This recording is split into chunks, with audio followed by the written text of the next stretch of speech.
So as you can hear, the auction is underway. And I have to tell you, this is probably my favourite auction of all time. This is the film set antique stock of Eccentric Trading. Now you will have seen an earlier film that went up telling you about the sale. As you can see, just look at it in here. We've got over 1,000 people registered online to bid from quite literally all over the world. And what I'd like to do is pick a few of my favourite things in this sale out. Let's follow the story through and see what they make. So let's start with the first thing, which is a massive ormolu clock over on the far side. Let's go and have a look and I'll talk you through it.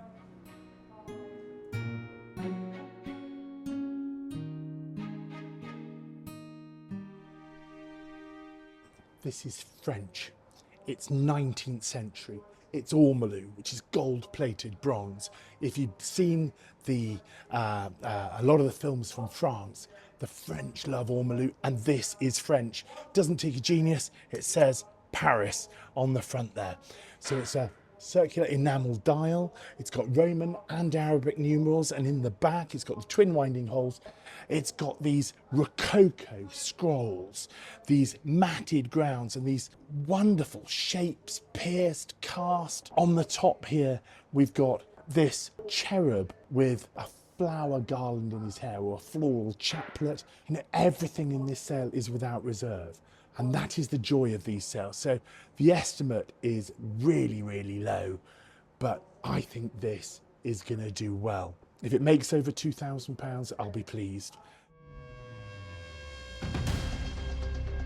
The scale of that clock, imagine the mantelpiece that's been on, and then imagine the room, and it's got to have been from a chateau.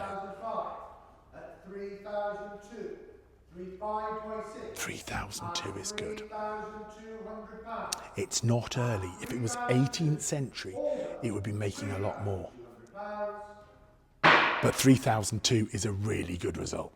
Now this lot is not only something that has created loads of interest, but I have to tell you, it's also probably the heaviest thing in the sale room.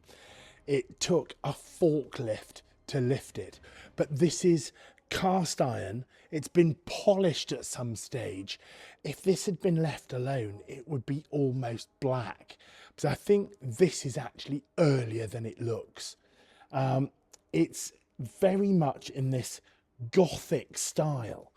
I don't think it's really early, but I think it's certainly 19th century, and it is beautiful quality. The quality of these flutes. It's got new pieces. The grid in the bottom is new. That's an interesting thing. I really look forward to your comments on this. Tell me what you think. I think this is going to do well. 1,400. 1,600.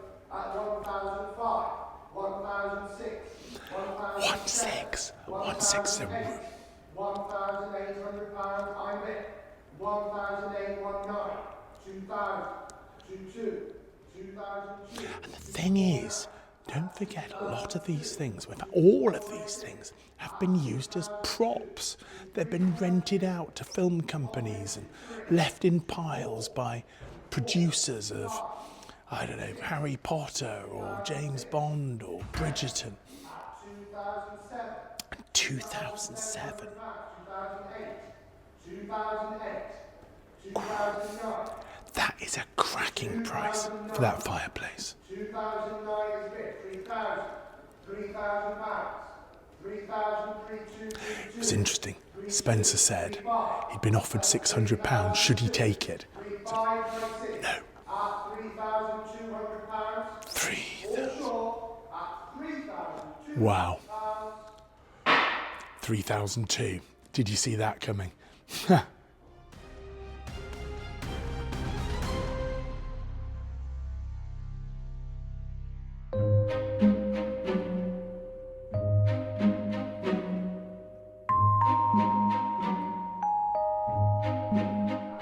So coming up, we have this You'll remember from the first film when I was shooting actually at Spencer Jordan's store that this is one of very few things that I knew what film it was from.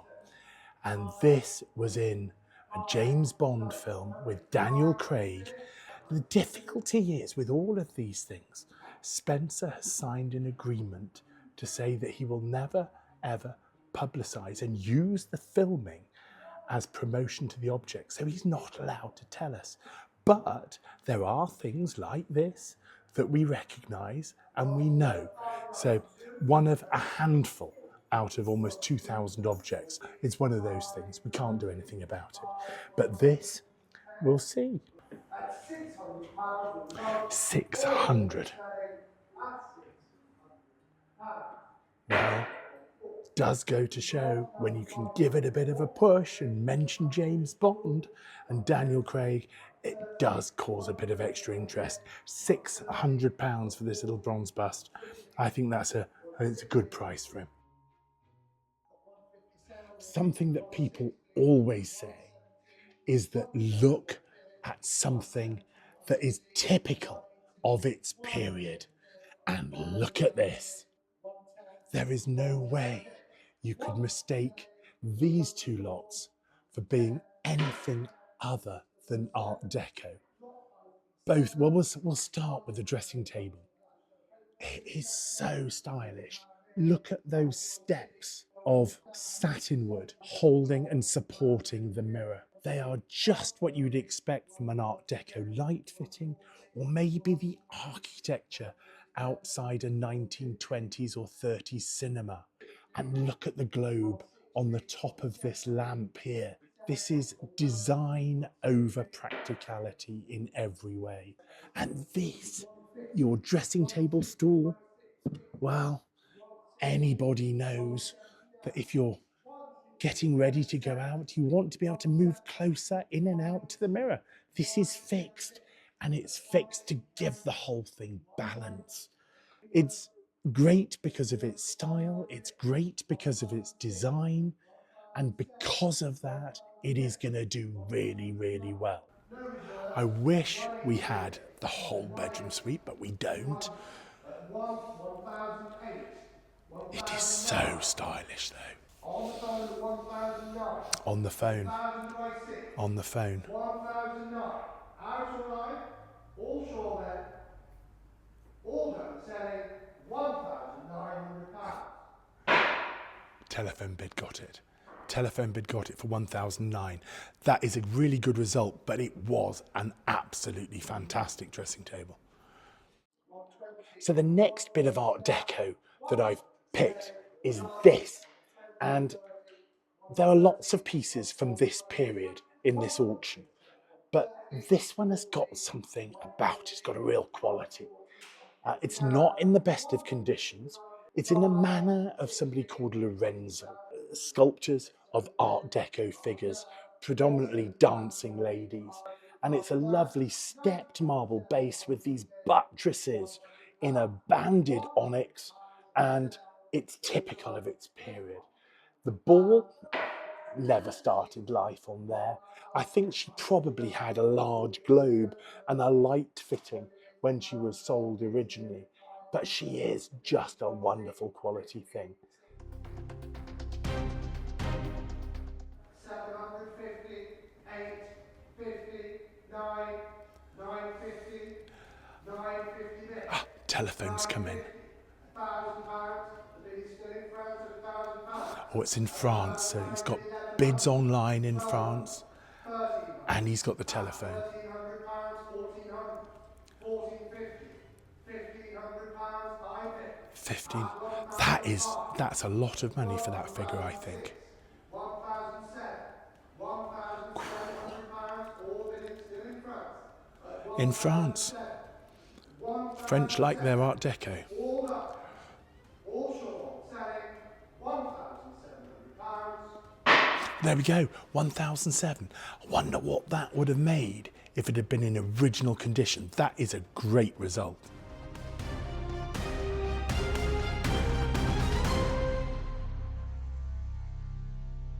So remember that Louis Vuitton trunk that Spencer had in his warehouse?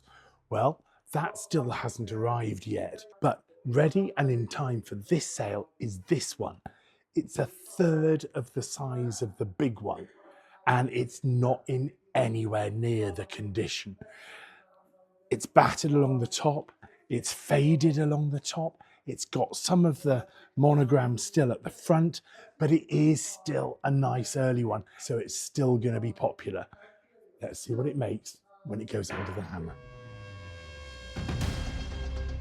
Lot number 125, Louis Vuitton vintage monogram steamer trunk, and lots of interest in this. Always. Online at 2,600. Cool. At 2006, 27.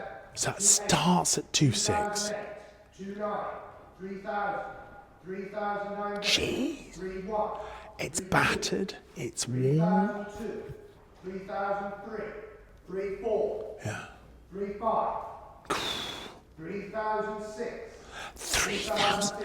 I have to say, Louis Vuitton is good, but this trunk has seen better days. 3,009. 3,009. 4,006. 3,900 pounds. 3,900. So if that's made 3,009, it'd be interesting to see what the next one makes. You're not going to see that in this video. You'll have to wait. That's in a forthcoming fine art sale. So keep your eyes open on the Bamfords website. I wanted to share this little lot with you. Now, generally, drinking sweets aren't that fashionable these days, especially when they're coloured glass. Some of the glasses are very small. I mean, in today's society, what are you going to put in that? I mean, it's tiny. So these days, even port is drunk out of quite large glasses. And these look the sort of thing you often get with German white wine. But interestingly, this set isn't valuable because of the glass necessarily on its own. It's the enamelled decoration. And we've done a bit of research into this, and it's the coat of arms of the Karađorđević dynasty, Yugoslavian, early 20th century. And these are the arms, the official arms for the Serbs, the Croats, and the Slovenes. And these are also the general arms for Yugoslavia.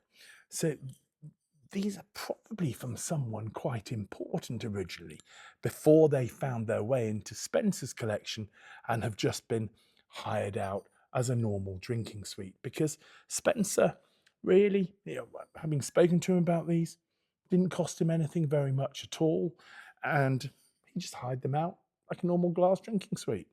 But I think looking at the level of interest we've got in these are going to do really well.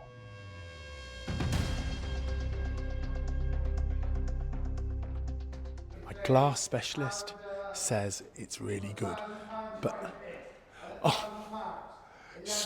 straight in at 1,000. Straight in, internet bids. So it's been, again, conflicting internet bids has started the bidding at 1,000. 1,700. They were right, it's the coat of arms. The coat of arms is important.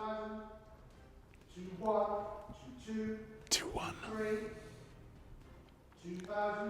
Without that enamelled, really good enamelled coat of arms, you could knock a nought off this.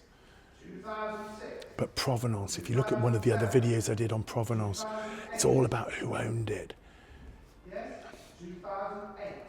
You can have a Trine snuff box that's worth 50 quid, but if Napoleon owned it, then it's worth 3,000, 5,000. Yeah. All done then, selling 2009. That is a great result for that glass. My goodness.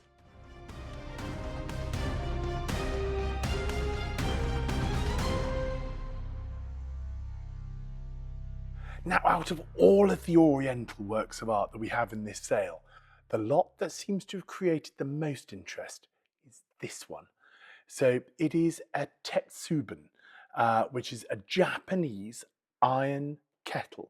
So the body is iron, cast iron, and tradition says that by using cast iron over hot coals to boil the water absorbs the minerals from the iron pot and makes the tea sweeter. So people collect these and they can date back to many hundreds of years. These two examples are 19th century. If you lift the covers and turn over, so you see the ETC, the Eccentric Trading mark underneath, but that body is cast iron. And then it's inlaid here with gold and silver in these fan-shaped reserves. This one, much rougher in terms of its casting, and it's cast with these very stylized flowering prunus blossoms. And little teapot there, cast in. But look how irregular this casting is. And this casting is designed to be that. It's not because it's been roughly done or poorly done. It's in the design. But again, this one, bronze cover, but when we turn it over, it's got a signature. And that signature in Japanese, now I can't read Japanese, but I have somebody here, Koz, who can. So I've asked her to have a look at it for me and see what she comes back with.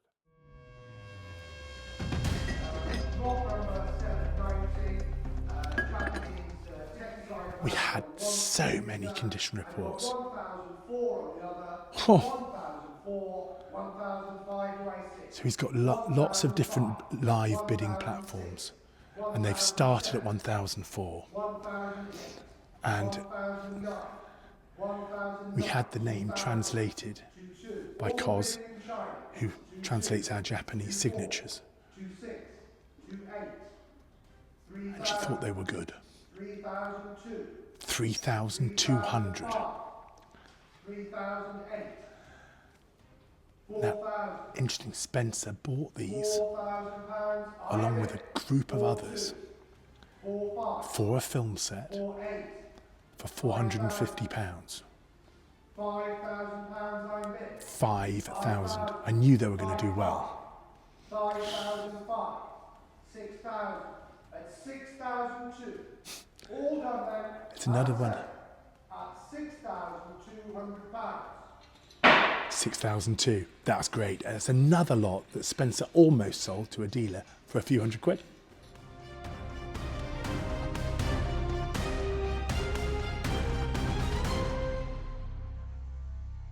I wanted to talk to you about these chairs. Have a look at the way that these wonderful ram's head masks are carved. They're super. But here, this sort of stop fluting, ring turned here, and this sort of very flat section here, typical 1860, 1870 sort of machine carving and machine turning that you see in these revival pieces of furniture. You can see here, if you look on the top, where the varnish has started to degrade. Yeah, so it's a pair of them. I'm sitting in the other. You won't believe what they make. 2000, 24, 25, 26, 28, 29, 3000, 35, 38, 4000, 45, 48, 5000, 6000, 65, 7000, at £8,000, selling to Spain at £8,000, 85. Do I see anyone? Are you sure? Gavel is raised at 8,000. 8,000.